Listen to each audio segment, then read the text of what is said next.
সিজদার রাতও ভোর হয়, নেশার রাতও ভোর হয়।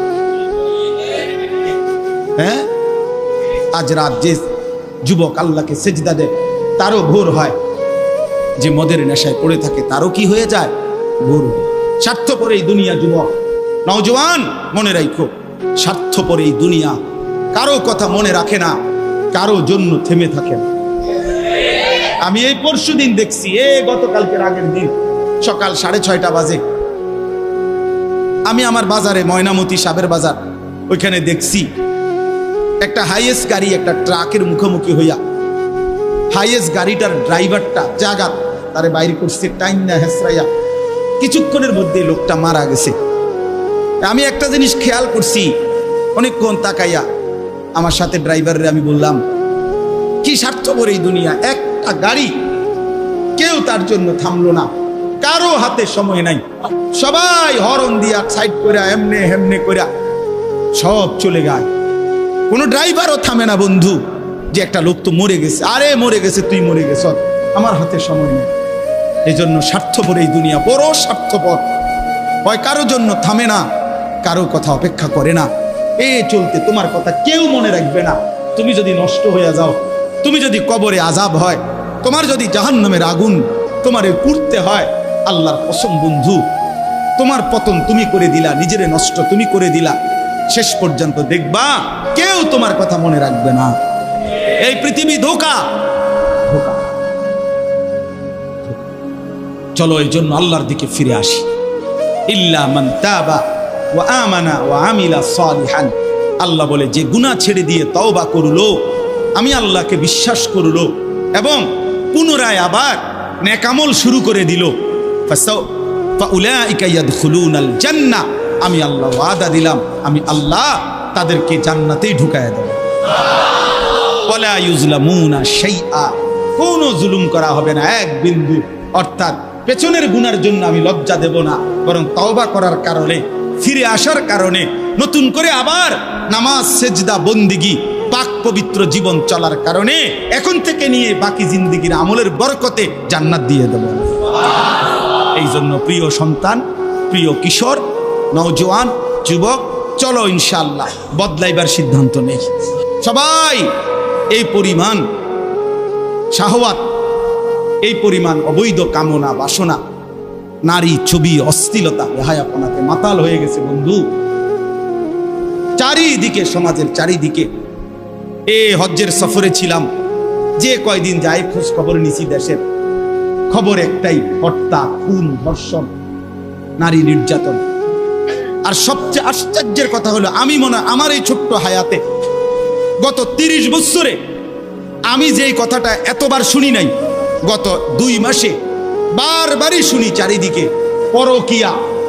এটা এই পরিমাণ সমাজে বেড়ে গেছে, অসভ্যতা, যে স্বামী থাকতো নারী অন্য পুরুষের প্রতি আসক্ত, স্ত্রী থাকতো ওই জানোয়ার অন্য নারীতে আসক্ত, এটা খুব বেশি পরিমাণ বেড়ে যাচ্ছে, যার কারণে আপনজনকে হত্যা করতে পর্যন্ত লজ্জিত হচ্ছে না।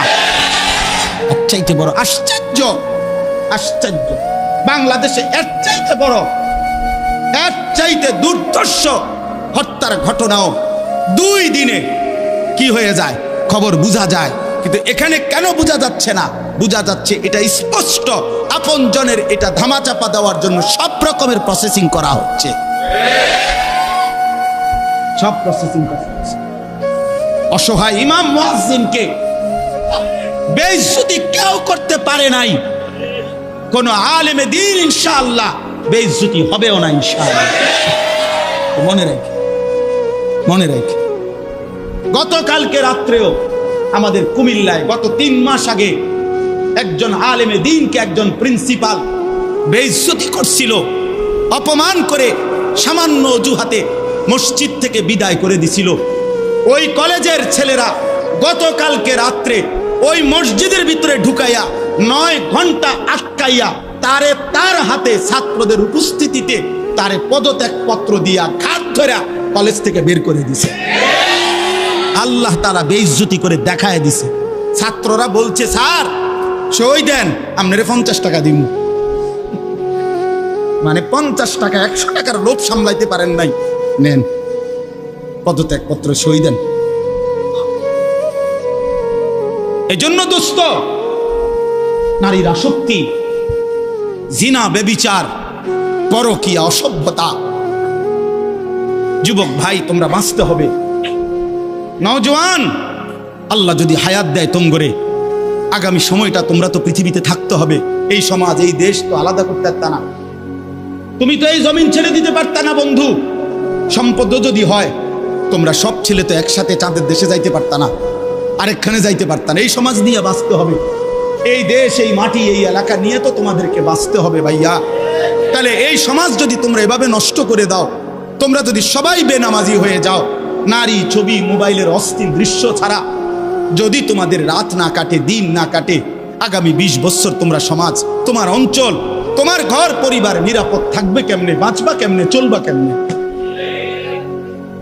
চলবা কেমনে বলো ভাইয়া? 9 বছরের বাচ্চা মেয়ে যদি নিরাপত্তা না পায়, আমার সমাজ কি পরিমাণ অশান্ত হয়ে গেছে। হ্যাঁ, কেমনে বাঁচবা ভাই? তোমারও তো বোন আছে, তোমারও তো ছোট্ট বোন আছে, তোমারও তো ছোট বোন আছে, তোমার বোনেরও তো নিরাপত্তা দরকার। তুমি তো এই সমাজ থেকেই, এই পৃথিবী থেকেই কোনো না কোনো নারীকে বিয়ে করবা, তারও তো চরিত্রের পবিত্রতা দরকার, দরকার না? তো কেমনে মিলবে ভাইয়া? কেমনে মিলবে? সবাই যদি এমন চরিত্রহীন হয়ে যাও, নারী ছাড়া, ছবি ছাড়া, মোবাইল ছাড়া, উলঙ্গ দৃশ্য দেখা ছাড়া তোমাদের রাত কাটে না, দিন কাটে না, আমার সন্তানরা কেমনে আগামীর পৃথিবীতে তোমরা বাঁচবা ভাইয়া বলো? তোমাদের অনেক ছেলের চেহারা দেখলেই তো বোঝা যায় কতদিন হয় নামাজ পড়ে, কতদিন হয় মালিকরে একটা সেজদা দেয়। চুল নিয়ে এত ব্যস্ত হয়ে গেলা কেন? চুলের ফ্যাশনের উপরে এত অস্থির হইলা কেন? কে দেখে তোমার চুল? কীর্ত দেখে? কারে দেখাবে সব চুল? মানুষের আর কাজ নাই, মানুষ বুঝি বইয়া বইয়া তোমার চুল দেখবে। তুমি যে সারাদিন চুল নিয়ে ব্যস্ত, শরীর পূজা, দেহের পূজা এভাবে করছো কেন? সারাক্ষণ বুঝি এই শরীর, এই দেহ, এটা নিয়েই ব্যস্ত হয়ে গেল। সারাক্ষণ একটা নারী বুঝি, একটা নারী, একটা ছবি, একটা বেডি, একটা উলঙ্গ দৃশ্য, এর জন্যই পৃথিবীতে আসা। এই রাত দিন বুঝি মোবাইলে দেখবা, ছবি দেখবা, নারী দেখবা, সারাদিন বুঝি নারীর জন্যই পৃথিবীতে আসা তোমার, আর কাম নাই, আর কোনো উদ্দেশ্য নাই দোস্ত আমার। আহ, ঠিক হলো না, ঠিক করলা না ভাইয়া, ভালো করলাম। অর্থাৎ যারা নামাজ পড়ে না, আল্লাযীনা তারাকুস সালাহ, টোটালি নামাজ যারা ছেড়ে দিছে, তারা প্রজন্মের উত্তম তো না, নিকৃষ্ট না, তারা কোনো জেনারেশনে না, তারা কোনো মানুষে না, তারা কোনো কিচ্ছু না, এর কোনো গণাতে ধরে নাই। ওই প্রথমেই বাদ গণাত করছে, অরে নিকৃষ্ট হিসেবে বলতে চাইছে আল্লাহ এখানে যারা তাদের নামাজকে নষ্ট করে দেয়। তাফসীরের মধ্যে লিখছে নামাজ নষ্ট করে দেয় মানে কি?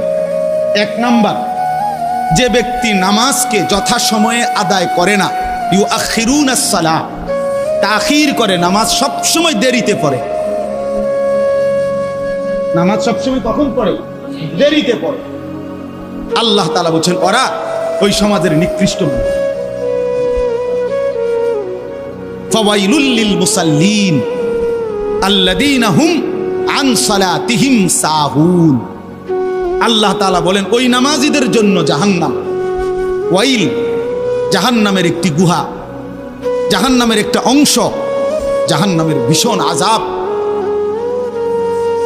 আল্লাহ তাআলা বলছে তারা আল্লাযীনা হুম আন সালাতিহিম সাহুন, যারা তাদের নামাজের মধ্যে সাহুন, অলস, নামাজকে সবসময় দেরি করে, নামাজকে সবসময় দেরি করে। জোহরের আজান হয়েছে 1টা বাজে, এবারটা জোহরের নামাজ পড়তে গেছে 1:15 বাজে, 4:30 ওটা নামাজ পড়ছে, লুঙ্গিটারে বইটা গামছা একটা কান্দে দিয়া রুকু সিজদা 3-4টা মেরে দিল আর কি। এটা নমাজ হইলেন কিতা করতাম হুজুর, সময় কুলাইতারি না। কিটছেন আপনি, ঘাস কাটছে, এতক্ষণ গরু গোসল করাইছে, গরু গোসল করাইছে। গরু গোসল করানোটা খুব দামি দরকারি বিষয়। তো নামাজকে এরকম প্রতিনিয়ত যে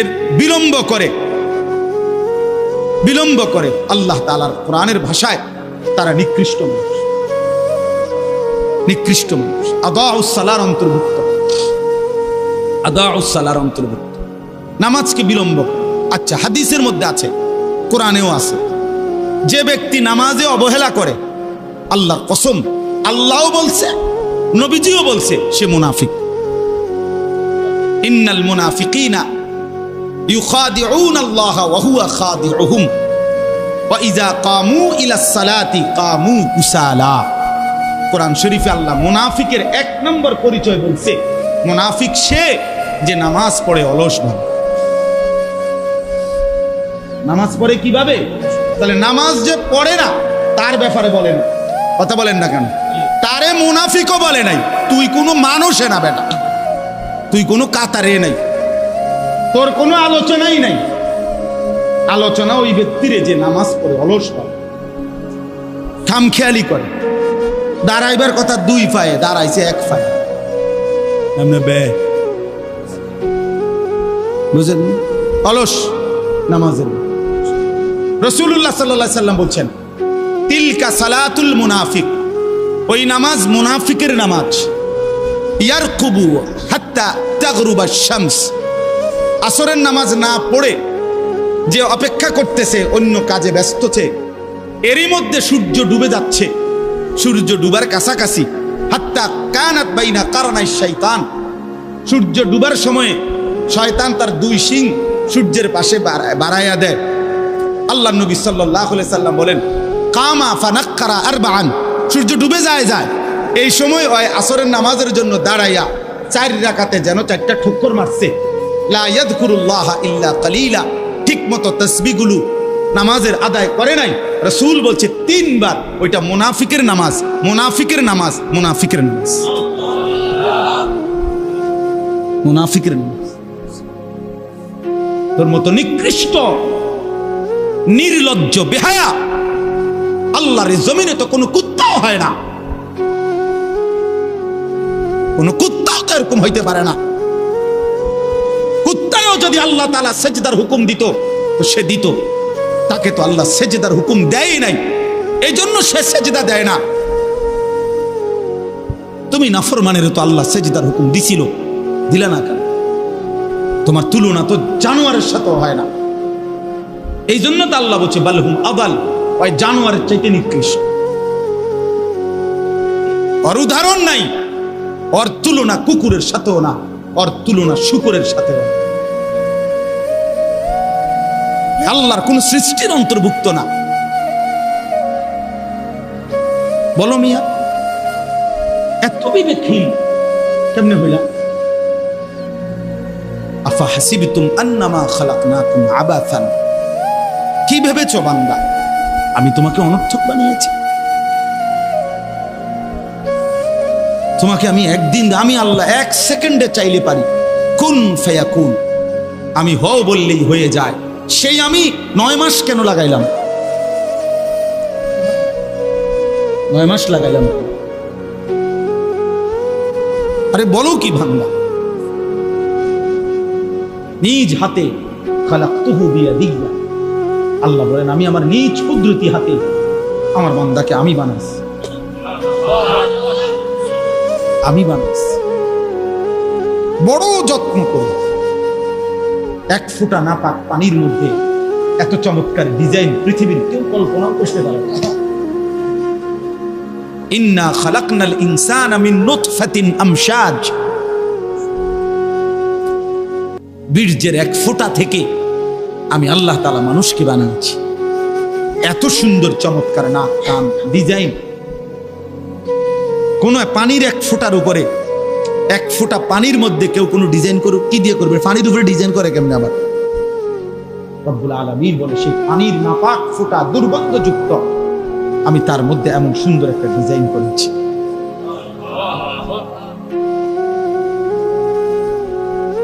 কেমনে ভুলে গেলাম? মা গাররাকা বিরাব্বিকাল কারীম, আমার মতো মেহেরবান দয়ালু মাওলা 24 ঘন্টা যে তোমাকে অজস্র অগণিত নিয়ামত দিচ্ছি, এই আসমান জমিন, এই চাঁদ সূরজ আলো বাতাস, এক সেকেন্ড বান্দা এই বাতাস বন্ধ করে দিলে তুমি নিশ্চিহ্ন হয়ে যাবে। তুমি এই পৃথিবীতে নিঃশ্বাস ত্যাগ করে মৃত্যুবরণ করবা। একটা নিঃশ্বাসের জন্য তুমি এতটা মুখাপেক্ষী আমি আল্লাহর কাছে, সেই আমাকে একটা সিজদা দিবা না? সেই আমাকে একবারও ডাকবা না?